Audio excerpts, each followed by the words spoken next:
कैसे हैं आप लोग। आज मैथमेटिक्स का एग्जामिनेशन था आपका। उम्मीद है बहुत अच्छे से लिखे होंगे आप। अगर एग्जामिनेशन बहुत अच्छा नहीं भी गया तो ज़्यादा स्ट्रेस में नहीं रहना, ज़्यादा चिंतित नहीं होना, क्योंकि ये पहला प्रश्न पत्र है जिसका जवाब आप देकर आए हैं। इसके बाद अभी अनेक पेपर लिखने हैं, अर्थात बिल्कुल फ्री रहें। इसमें अगर कुछ कम भी आता है तो आगे वाले में भरपूर लिखकर अधिक से अधिक मार्क्स उठाएंगे। अगर आप इसी को लेकर चिंतित हो जाएंगे हो सकता है कि आगे वाले में भी लिखने में कठिनाई उत्पन्न हो, है ना। अर्थात खुश रहें और आगे के लिए विशेष तैयारी करें। मैं पहले बताया था क्लास में कि ऑब्जेक्टिव फिलअप कैसे करना है, सभी लोग समझ गए थे।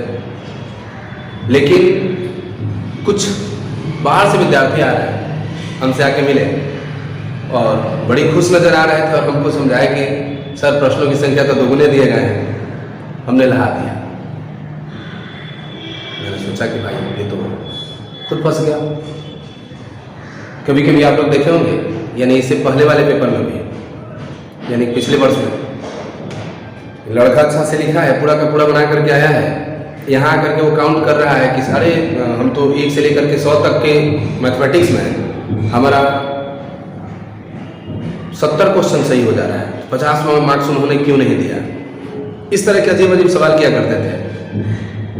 यानी कि ऐसे सवाल जो कर रहे हैं, मुझे लग रहा है, और ऐसी बातों को लेकर के जो खुश हो रहे हैं, मुझे लग रहा है कि उनको सिलेबस के बारे में पूर्णतः जानकारी नहीं है और एग्जामिनेशन सिस्टम जो है उसके बारे में पूर्णतः जानकारी नहीं है। मैं बता देना चाहूँगा कि प्रश्न दोगुने दिए गए हैं। आपके पास ऑप्शन है कि अगर क्वेश्चन नंबर 1 नहीं बन रहा है तो 2 बनाइए, 2 नहीं बन रहा है तो 3 बनाइए, न कि 1 भी बनाइए, नहीं बन रहा है तो लहा दीजिए। लहाने के चक्कर में आप फंस जाएंगे। लहाना नहीं है। वैसे विद्यार्थियों के लिए विशेष रूप से वीडियो बनाने की मैंने कोशिश किया, समझाने की कोशिश किया, बताने की कोशिश किया कि आगे के पेपर में वो भूल न करें। चलिए, आपका 100 मार्क्स का मैथमेटिक्स था जिसका 50% यानी कि 50 मार्क्स ऑब्जेक्टिव था और 50 मार्क्स सब्जेक्टिव था। मैं बता दूं कि 50 मार्क्स की ऑब्जेक्टिव के लिए आपको 100 प्रश्न दिए गए थे और इन 100 प्रश्न में आपको जवाब सिर्फ और सिर्फ 50 का ही देना था। ऐसा नहीं कि आप लहा दिए और लहा करके 70 क्वेश्चन बना दिया, 80 क्वेश्चन बना दिया या 100 बना दिया, और आप सोच रहे होंगे कि 100 में कम से कम 50 को तो सही होगा। तो ये आपकी भूल है। आप ऐसा सोच अपने दिमाग से निकालते हैं। क्वेश्चन नंबर 1 से शुरुआत किया जाता है काउंटिंग करने के लिए, और लास्ट में आप देखते हैं कि जहां आपका 50 पूरा हो गया, यानी क्वेश्चन नंबर 50 तक आपका आंसर जहां पूरा हो गया वही रोक दिया जाता है। उसके बाद आपने क्या बनाया है क्या नहीं बनाया है उस पर भी कोई व्यक्ति दिमाग नहीं लगाता, किसी भी एंगल से फोकस नहीं किया जाता है। ठीक है, आप पिछले साल भी देखें और आज बड़ी खुश नजर आ रहे थे। वो विद्यार्थी थोड़ा सा ध्यान देंगे कि अगर लास्ट में आपका कहीं सही होगा और शुरू वाला सब गलत हो गया तो आपका शुरू वाला ही काउंट किया जाएगा, लास्ट से काउंटिंग नहीं होता है। ठीक है, अर्थात ज़्यादा लहाने की कोशिश आप नहीं करेंगे आगे के लिए। मैं बता दूं कि फिजिक्स, केमिस्ट्री और बायोलॉजी आप जानते हैं ये तीनों में 30 नंबर प्रैक्टिकल दिया गया है और बाकी के 70 मार्क्स थ्योरी है। इसका भी 50% ऑब्जेक्टिव, यानी कि 35 मार्क्स ऑब्जेक्टिव है और 35 मार्क्स सब्जेक्टिव है।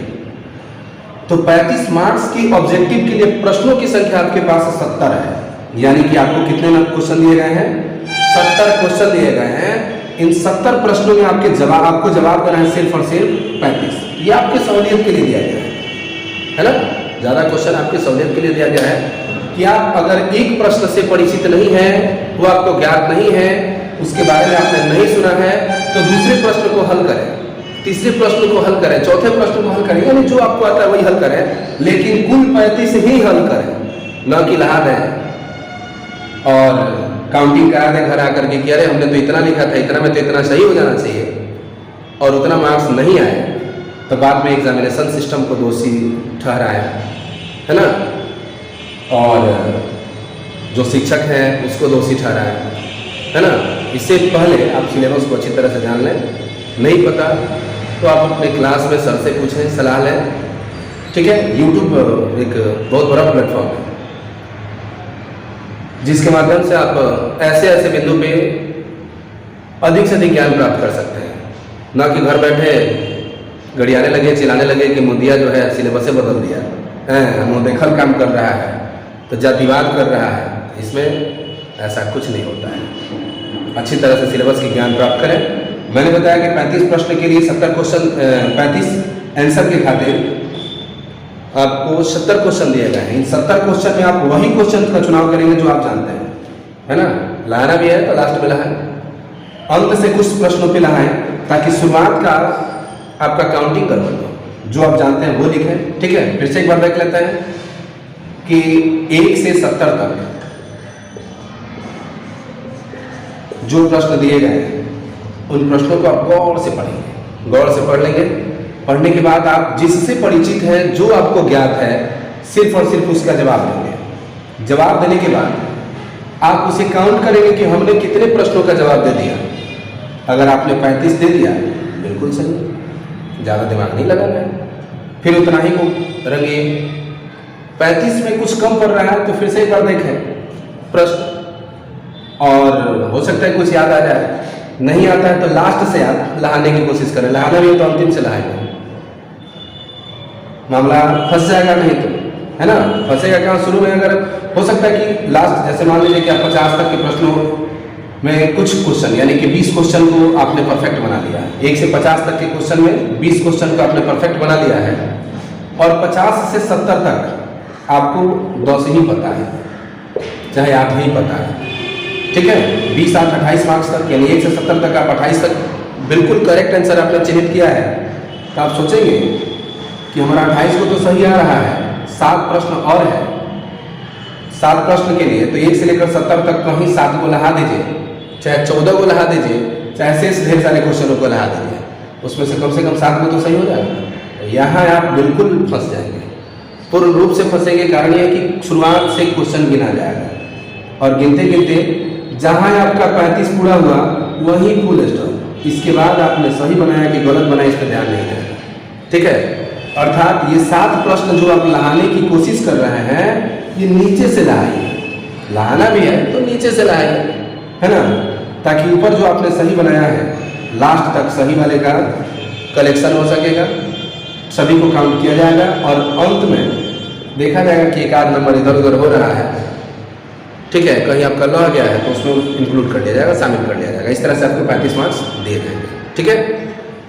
तो ये ध्यान रखेंगे। कुछ सर लोग भी सिलेबस नहीं बताया, आप जानने की कोशिश ही नहीं किए होंगे, है ना। तो आगे से विशेष ध्यान रखेंगे। इंग्लिश भी है, हिंदी भी है।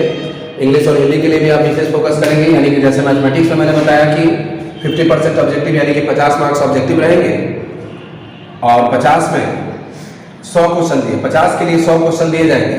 100 क्वेश्चनों को ऐसे आप फिलअप करेंगे कि आंसर आप 50 का ही सही लिख सकें। लाने के चक्कर में ज़्यादा बनाइएगा, शुरू से 50 तक गिना जाएगा और बाद के क्वेश्चनों को छोड़ दिया जाएगा। बाद के क्वेश्चनों को जब छोड़ा जाएगा तो हो सकता है कि छोड़ा गया क्वेश्चन ही आपका सही वाला और पहले गलत वाला का चुनाव कर लिया, ठीक है। पता चलेगा कि घर पे आप मिला रहे हैं कि अरे हमारा तो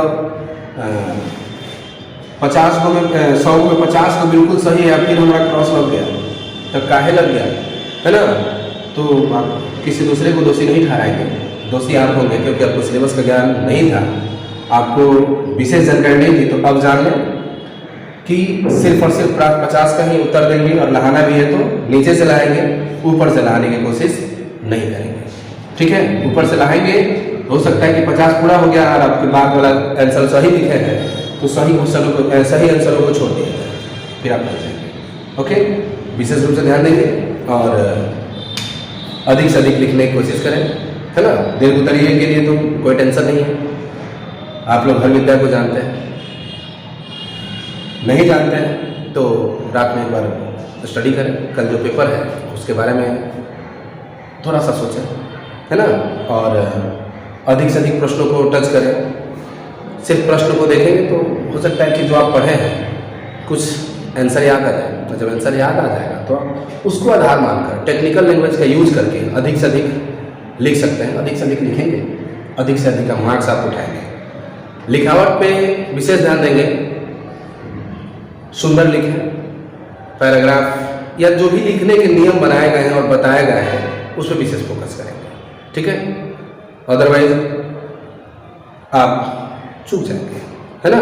कुछ बच्चे ऐसे होते हैं कि बगल में तेज लड़का मिल गया, बमोड़ दिया, उसको सेट नंबर ही मिला है। हाँ, सेट की तो मैं चर्चा ही नहीं किया। कुछ लोग छापने के चक्कर में, मतलब छापू मत। स्टूडेंट के लिए आपको पता है कि ए से लेकर के जे तक यानी कि कुल 10 सेट है, और ये सेट ए वाला लड़का ए में ए लिख रहा है, बी वाला भी, चाहे सेट नंबर आपका जे मिला है तो आप बी ए का ए लिख दिए। ये जरूरी नहीं कि आपका प्रश्न इस लड़के के प्रश्न से मैच कर रहा है, तो आप तो सही लिखने की कोशिश किए लेकिन सबका सब आपका गलत हो जाएगा।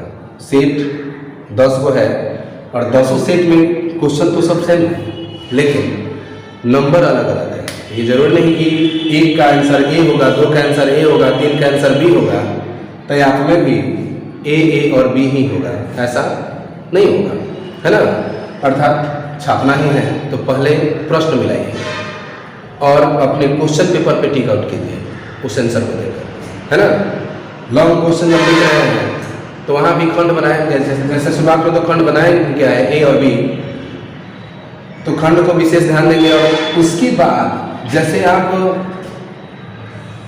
ऑब्जेक्टिव के लिए चीटिंग करने की कोशिश किए वैसे सब्जेक्टिव के लिए भी चीटिंग की कोशिश नहीं करेंगे। दिक्कत क्या होता है कि क्वेश्चन नंबर 1 का आंसर आपने लिखा परिभाषा, और बगल वाला का हो सकता है कि वो 3 नंबर का हो, 5वां नंबर का क्वेश्चन हो, फिर आप वहाँ पे चूक जाएंगे, ठीक है, गलत काट दिया जाएगा, फिर आप फेल हो जाएंगे। लास्ट में घर आए कहेंगे कि अरे यार हमने तो इतना सही लिखा है तो हम फेल क्यों हो गए।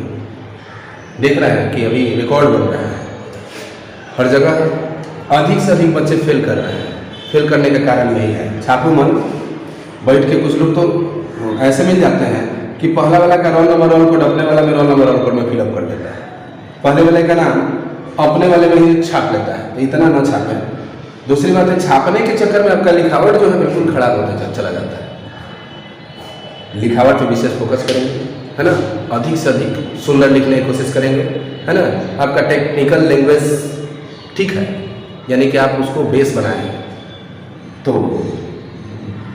उस पर विचार किया जाएगा। जितना टॉपिक आपका सही है उस टॉपिक को ध्यान में रख करके मार्क्स दिया जाएगा, अंकित किया जाएगा, और टोटल जोड़ करके आप अधिक से अधिक अंक प्राप्त कर सकते हैं। छापने के चक्कर में लिखावट गंदा हो गया तो पढ़ने वाले लोगों से पढ़ाएगा नहीं, और जब पढ़ाएगा नहीं तो फिर आप क्या करेंगे घर आकर के, ठीक है। सो सावधानीपूर्वक आप एक पेपर नहीं अपना भविष्य लिख रहे हैं, और आप पे ढेर सारे लोगों की उम्मीदें टिकी हुई हैं, शिक्षक का, अभिभावक का, रिश्तेदारों का, हित मित्र का, और सबसे बड़ी बात है कि आपसे जूनियर्स का। आपके घर में, आपकी क्लास में, आपके कोचिंग संस्थान में आपसे जूनियर जो लोग हैं वो आपसे सीख रहे हैं। अगर आप ही गलती करेंगे फिर उनका क्या होगा। आप अपने लिए नहीं, अपने अभिभावक के लिए, शिक्षक के लिए, और अपने से छोटे बच्चों के लिए, ठीक है।